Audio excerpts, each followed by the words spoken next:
おい海賊王、集めた宝はどこに隠したんだ。あんたは手に入れたんだろ、あの伝説の大秘宝、あの一つなぎの大秘宝ワンピースをよ。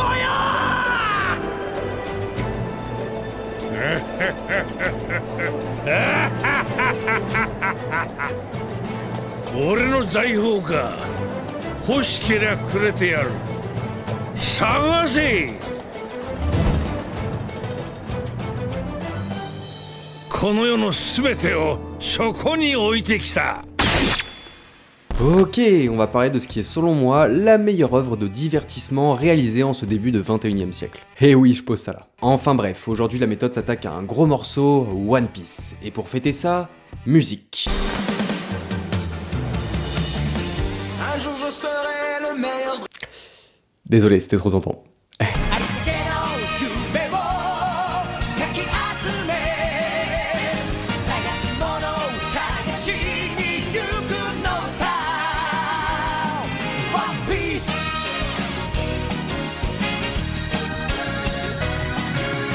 One Piece en chiffres, c'est plus de 490 millions de mangas vendus dans le monde. C'est quasiment 1000 épisodes et pas loin de 1030 chapitres à raison de la publication d'un chapitre tous les 10 jours en moyenne, et ce depuis 1997. Voilà, j'étais encore dans le ventre de ma mère. Pour les néophytes, One Piece est l'histoire de Luffy, un garçon qui devient un homme caoutchouc après avoir mangé le Gomu Gomu no Mi, une sorte de fruit magique aussi appelé fruit du démon. Notre héros vit sur une planète où les environnements maritimes sont prédominants, favorisant alors le développement de nombreux équipages pirates. Luffy prend lui-même la mer pour réaliser son rêve, devenir le roi des pirates et ainsi succéder à Goldie Roger, exécuté par la marine il y a 20 ans en arrière. Pour cela, il devra découvrir le fameux One Piece, le trésor laissé par son prédécesseur sur l'île de Lauftel. Au fur et à mesure du récit, il se constitue un équipage, va visiter une multitude de pays, participe à des combats épiques et est au cœur d'actions complètement géniales.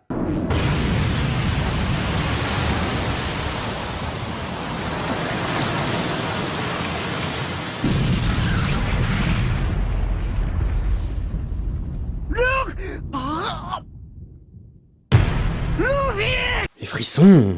Pour Eiichiro Oda, l'auteur de One Piece, ce récit n'est qu'un prétexte pour dessiner une multitude de personnages. Et c'est ce qu'il fait à merveille pendant plus de 1000 chapitres. Il en réalisera des centaines, voire des milliers, tous avec leur originalité et leur histoire personnelle souvent dramatique.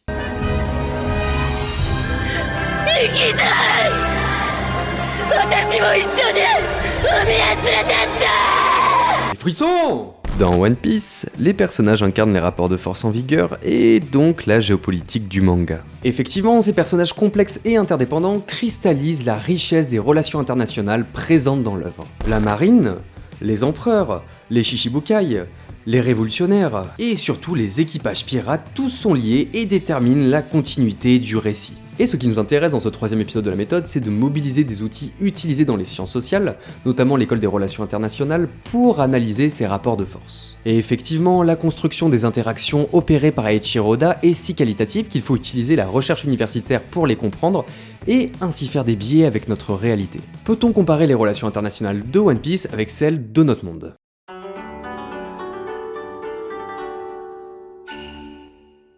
Alors, avant de parler de l'univers de One Piece, il faut que je vous explique ce que sont les relations internationales en tant que discipline. Cette dernière est un champ d'étude des sciences sociales qui renvoie à l'analyse des rapports de force dans une société. Genre, dans celle-ci, les gens sont interdépendants et ils s'organisent donc dépendamment les uns des autres via des relations complexes. Sans le fermier, le boulanger ne peut pas produire son pain, empêchant le restaurateur de servir des ouvriers qui assurent l'approvisionnement en électricité du dit fermier. On a des sociétés locales, nationale et internationale. Par exemple, on ne peut pas vivre sans l'import-export permis par la force productive d'individus travaillant dans d'autres pays. Typiquement le gaz qui nous vient de Russie et dont les prix flambent relativement à des problématiques d'approvisionnement. Sur le plan financier, on a vu qu'une crise immobilière aux États-Unis peut muter en une véritable crise économique globale. Et puis, on pense toutes et tous à cette fameuse pandémie qui compromet aujourd'hui encore les interactions mondiales. Bref, que ce soit l'ouvrier français qui va permettre à un Danois de rouler en Peugeot, le mineur congolais qui va récolter le cobalt nécessaire au fonctionnement de nos smartphones, ou le trader états-unien qui fait des placements à risque foutant des centaines de millions de personnes au chômage, on est tous interdépendants et les relations internationales vont chercher à comprendre comment et pourquoi. Les premières analyses internationales sont géopolitiques, ce qui renvoie à l'étude des conflits transfrontaliers. genre Thucyclide et son récit de la guerre du Péloponnèse entre Athènes et Sparte, les études historiques sur le traité de Westphalie explicitant la naissance des États-nations et l'institutionnalisation de la diplomatie. Puis surtout la création des premières chaires universitaires dédiées suite à la création de la Société des Nations, l'ancêtre de l'ONU. L'étude des relations internationales va fortement se développer et plusieurs courants théoriques vont s'opposer. Par exemple, les réalistes et les néo-réalistes estiment que les États sont les acteurs majoritaires des dites relations. Cet exemple est parlant lorsqu'on étudie la configuration interétatique pendant les guerres mondiales. Genre ce sont des États qui font la guerre à d'autres, ce sont donc leurs décisions qui influent sur la vie de centaines de millions d'individus dans le monde. Ensuite, l'école anglaise pense qu'on vit dans une grande société avec une multitude d'acteurs qui ont le même poids dans l'exercice du pouvoir. Genre au niveau de l'agenda politique mondial, un État a autant de poids qu'un financier, qu'un influenceur, qu'une entreprise, qu'un média ou qu'une organisation non gouvernementale. Puis finalement, les constructivistes ont une vision un peu plus métaphysique puisqu'ils estiment que ce sont les normes et les valeurs qui constituent les individus et donc les organisations dans lesquelles ces mêmes individus vivent. Par exemple, l'envie de liberté à l'origine du printemps des peuples qui embrasera l'Europe en 1848 et qui sera à l'initiative de nouvelles structures politiques et sociales. Bref, ce seraient les idéaux qui forgeraient les relations internationales.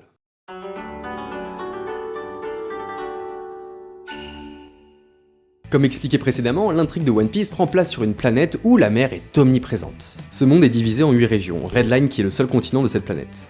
East Blue, West Blue, South Blue, North Blue, Grand Line ou la route de tous les périls, le Shinsekai ou le Nouveau Monde, qui est la mer la plus dangereuse de l'univers, puis Calm Belt, une ceinture océanique sans courant, ni vent, qui est infestée de monstres marins, compromettant ainsi l'accès à Grand Line et au Shinsekai. Généralement, je regroupe les acteurs de One Piece au sein de 4 grandes familles. Les pirates qui sont les protagonistes centraux de l'œuvre, ces hors-la-loi rêvant de liberté, d'aventure et de butin sont à la recherche du One Piece. Comme expliqué précédemment, ce fameux trésor se situe sur Lauftel, la dernière île du Shinsekai. Le capitaine qui mettra la main dessus deviendra le protagoniste le plus puissant de la scène internationale.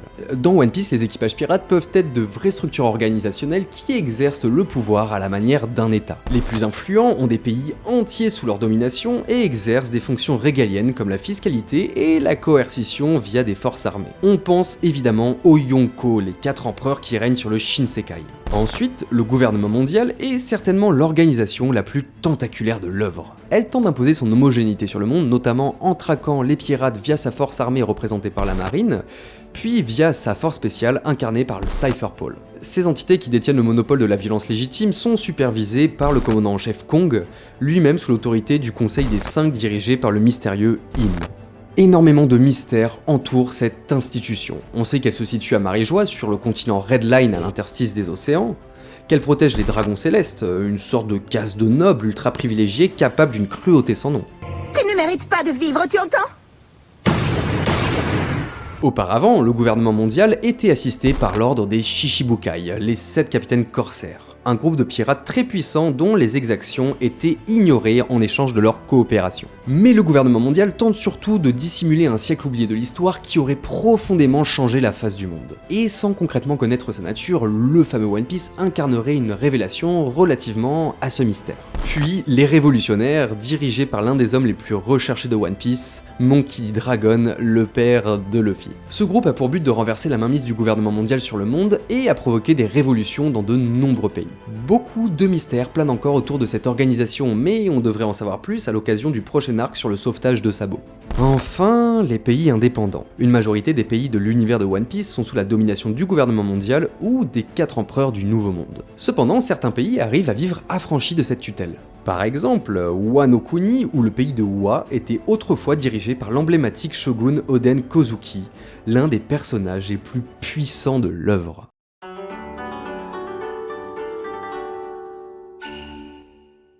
Bref, on a vu que les acteurs géopolitiques de One Piece sont représentés par une multitude d'institutions et de protagonistes très puissants. Mais comment s'opère la hiérarchie des pouvoirs dans l'œuvre ? Au début du manga, on estimait que l'équilibre mondial reposait sur 3 forces armées majeures. La marine, les capitaines corsaires et les 4 empereurs. Cependant, plus on avance dans l'intrigue, plus l'influence des capitaines corsaires tend à diminuer. Cette instance sera même supprimée par le gouvernement mondial. Ensuite, on aurait tendance à placer la marine au-dessus des équipages Yonko, ce qui est à la fois vrai et faux. Si le gouvernement mondial garde son hégémonie sur le monde, c'est parce que les empereurs, malgré leur puissance, sont divisés et ne sont pas alliés entre eux. Dans les faits, en termes de puissance, un équipage d'empereurs vaut tous les effectifs de la marine réunis. Il aura fallu mobiliser toutes les forces disponibles, y compris les capitaines corsaires, pour contenir l'assaut de Barbe Blanche sur Marineford. L'état-major actera alors la fin de la guerre lors de l'intervention de Shanks le Roux, ne pouvant faire front contre ces deux équipages. L'amiral Kizaru, censé être dans le top 3 des plus puissants soldats de la marine, ne cherchera même pas à rivaliser avec Ben Beckman, le second de Shanks. Il va sans dire que le gouvernement mondial redoute chaque contact entre deux empereurs, de peur de voir une alliance émerger. La coalition entre Big Mom et Kaido panique complètement les hauts de fer. Qu'adviendrait-il s'il parvenait à mettre la main sur le One Piece ?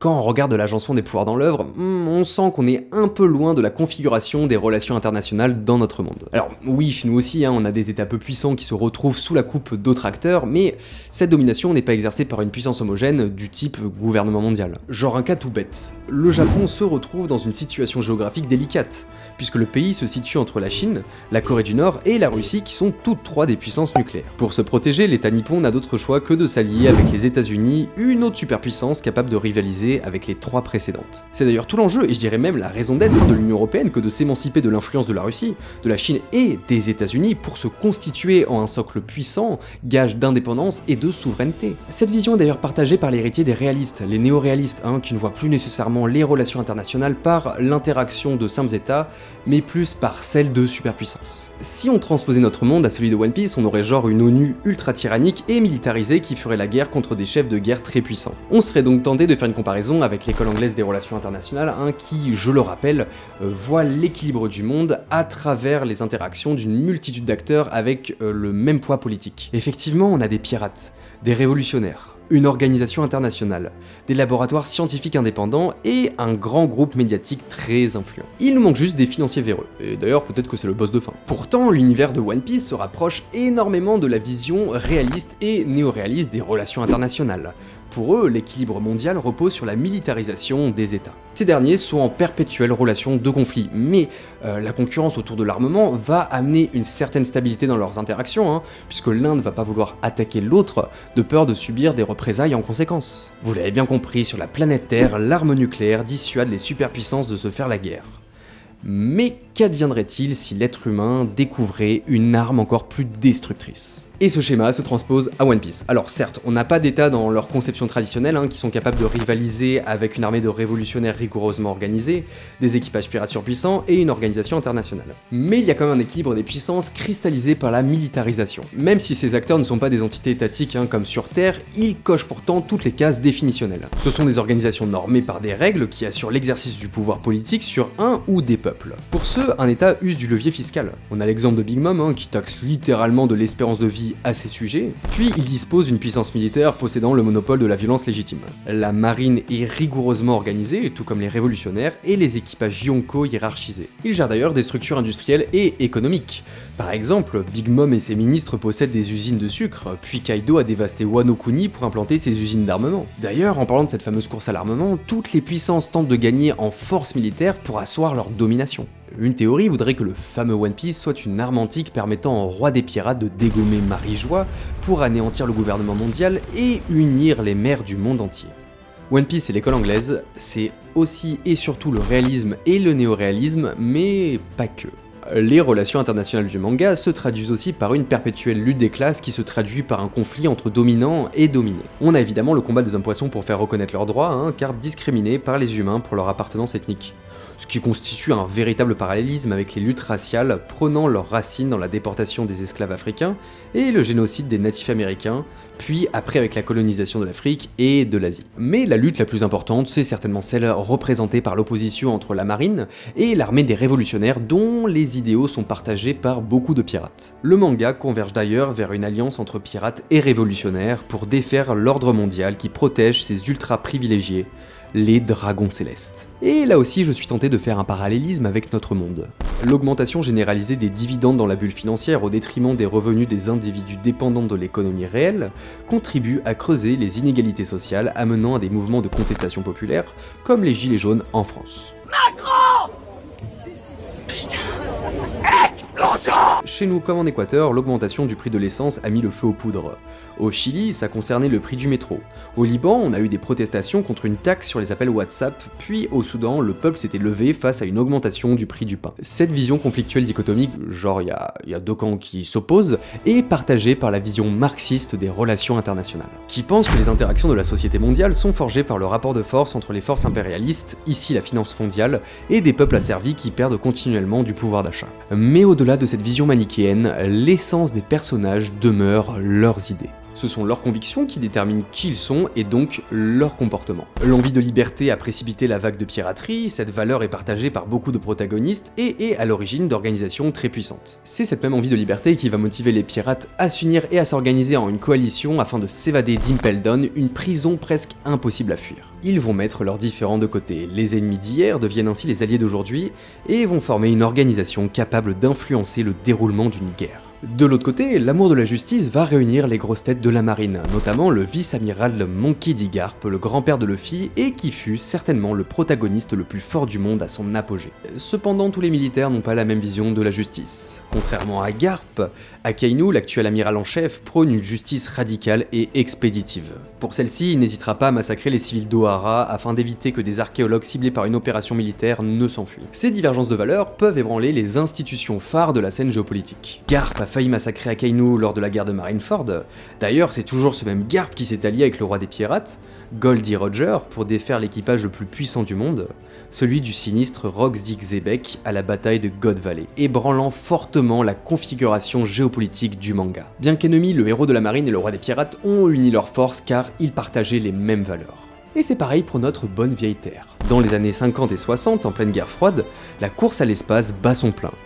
Le monde est bipolarisé entre l'influence états-unienne et soviétique. La France de Charles de Gaulle cherche elle aussi à s'émanciper sur la scène géopolitique. Elle se dote d'une capacité d'armement nucléaire, mais demeure soucieuse de son industrie aérospatiale inexistante. En 1959, on crée le comité des recherches spatiales qui laissera rapidement place au Centre national des études spatiales en 1961. Le CNES place ses premiers satellites sur orbite grâce à des lanceurs états-uniens, mais suite à un litige avec les Nord-Américains, les Français vont alors se tourner vers l'URSS. Les valeurs partagées entre les communautés scientifiques soviétiques et françaises, notamment la curiosité qui demeure le fer de lance de la recherche, va permettre de briser la culture du secret de l'Est et ainsi instaurer des relations chaleureuses entre les deux parties. Cette entente aboutira au développement du lanceur européen Ariane. Tout comme Garp et Roger, les soviétiques et les français sont concurrents du fait des relations politiques entre leurs états d'appartenance, mais ils ont su coopérer car unis par les mêmes valeurs.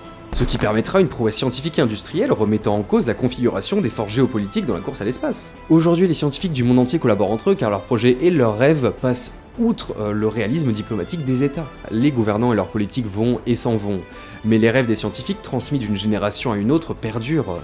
Toujours dans notre monde, les individus désireux de porter une justice sociale globale s'unissent malgré leurs origines culturelles diverses pour s'allier en faveur de politiques écologiques, de l'égalité des genres, de la liberté sexuelle, mais surtout pour réduire les inégalités qui minent notre société transnationale. C'est aussi le cas dans One Piece, la configuration géopolitique de l'œuvre est déterminée par des rêves et des ambitions. Luffy rêve de devenir le roi des pirates, Sanji de découvrir la mer d'All Blue, Nami de dessiner une carte complète du monde, Robin veut savoir ce que cache le siècle oublié, Franky veut bâtir le bateau du roi des pirates, Brook veut retrouver la baleine Laboon, et Jinbei faire en sorte que les hommes-poissons et les humains vivent en paix. Et Belle-Ève, croire en nos rêves. Et d'ailleurs, beaucoup de comparaisons mythologiques sont faites entre Luffy et le dieu du soleil Nika. Cette idole, toujours souriante, était vénérée par les esclaves du monde entier, il était leur ami et leur libérateur. Les forces du monde de One Piece semblent toutes converger vers Marijois, le siège du gouvernement mondial et le foyer des dragons célestes. Ces organisations, guidées par leur envie de liberté, s'apprêtent à défaire l'ordre international établi. Pour ce, le futur roi des pirates va-t-il user d'une arme antique, détruisant littéralement cette région du monde, ce qui permettrait d'unir toutes les mers et permettre une libre circulation à chacun? Garp va-t-il une nouvelle fois s'allier avec un roi des pirates pour cette fois-ci faire la peau à Akainu et détruire la machine organisationnelle qui a tué l'un de ses petits-fils? En tout cas, une telle issue permettra à Nami de cartographier le monde entier avec ce libre accès. Pour Sanji, la convergence des courants marins créeront All Blue. Robin aura découvert la vérité sur le siècle oublié en détruisant le gouvernement mondial qui l'a dissimulé. Brook pourra traverser Red Line pour retrouver la boune qui l'attend de l'autre côté, et l'île des hommes poissons, se trouvant aussi au pied de Red Line, bénéficiera d'un libre contact avec les humains. Les relations internationales sont finalement déterminées par un certain fatalisme lorsqu'on s'attarde sur les relations interétatiques, ayant pour unique but de satisfaire les intérêts d'un pays. Mais rien n'arrête les rêves qui permettent aux individus de s'émanciper de l'influence des organisations qui régissent notre monde. Ils seront à l'origine de nouvelles structures permettant une justice et une liberté universelle pour tous les terriens. Je vous embrasse. お前もムカつく